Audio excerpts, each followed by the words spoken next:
এমন একটা হাদিস পড়লাম যেটা পড়ে চোখ দিয়ে পানি বের হয়ে গেল। ভাবলাম যে আপনাদের সাথে শেয়ার করি। হযরত আবু বকর সিদ্দিক রাদিয়াল্লাহু তাআলা আনহু একদিন নামাজে দাঁড়িয়ে তিনি নামাজরত অবস্থায় কাঁদতেছিলেন। নামাজ শেষে একজন সাহাবী জিজ্ঞাসা করলেন, হে আবু বকর, আপনি নামাজের মধ্যে কাঁদতেছিলেন কেন? আমি সংক্ষেপে বলতেছি আপনাদেরকে। তো তিনি বললেন যে আমি নামাজের মধ্যে এমন একটা আয়াত আমার স্মরণ হয়েছে, যেটা স্মরণ হওয়ার পরে আমি কাঁদতেছিলাম। কি আয়াত? যে সেই আয়াতের অর্থটা হচ্ছে যে আল্লাহ পাক রব্বুল আলামিন বলতেছেন যে আমি তোমাদেরকে জান্নাত দিয়ে দিলাম, বিনিময়ে তোমাদের কাছ থেকে আমি জানমাল নিয়ে নিলাম।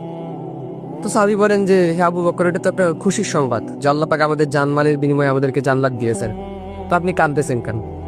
আবু বকর সিদ্দিক রাদিয়াল্লাহু তাআলা আনহু বললেন যে আমি আজকের আগ পর্যন্ত এটাকে খুশির সংবাদ মনে করতাম, কিন্তু আজকের পর থেকে আমি এটা শুনলেই, এটা মনে করলেই আমার কান্না চলে আসে। কেন? যে তুমি তো জানো আমার একটা কাপড়ের দোকান ছিল।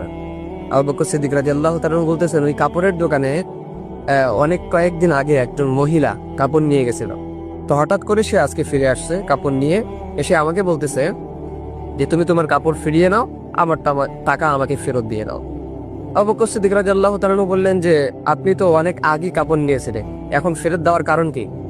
এই মহিলা বলতেছে তোমার কাপড় আমার পছন্দ হয়নি, এজন্য তুমি তোমার কাপড় তোমার কাছে রেখে দাও, আমার টাকা আমাকে ফেরত দাও।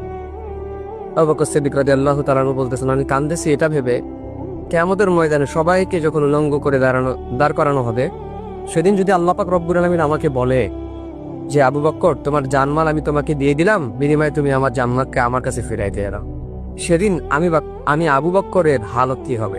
সেদিন তো আমার বড় ক্ষতি হয়ে যাবে, আমার তো কোনো কিছু করার থাকবে না সেদিন।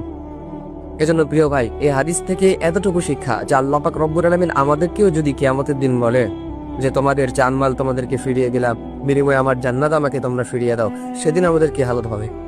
কারণ আল্লাহ পাক রব্বুল আলামিন যদি বলেন যে তোমার সালাত, তোমার নামাজ, তোমার রোজা, তোমার হজ, তোমার যাকাত, তোমার জিকির আজগার কোনো কিছু আমি আল্লাহ পাক রব্বুল আলামিনের দরবারে পছন্দ হয় নাই, সুতরাং তোমার জানমাল তুমি তোমার কাছেই রাখো, আমার জান্নাত আমার কাছে ফিরিয়ে দাও।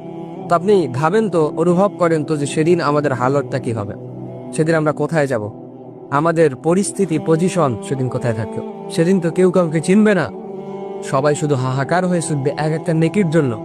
তো সেদিন আমাদেরকে যদি আল্লাহ পাক রব্বুল আলামিন এভাবে ধরে ফেলেন, তো সেই আল্লাহ তাআলার কাঠগড়া থেকে বাঁচানোর ক্ষমতা আমাদের ফিরে নেই। আপনি দুনিয়ার কাঠগড়া থেকে চাইলেই আপনি কিন্তু বাঁচতে পারেন, কিন্তু আল্লাহর কাঠগড়ায় যদি আপনি ধরা খেয়ে যান, তো সেখান থেকে বাঁচার কোনো উপায় নাই।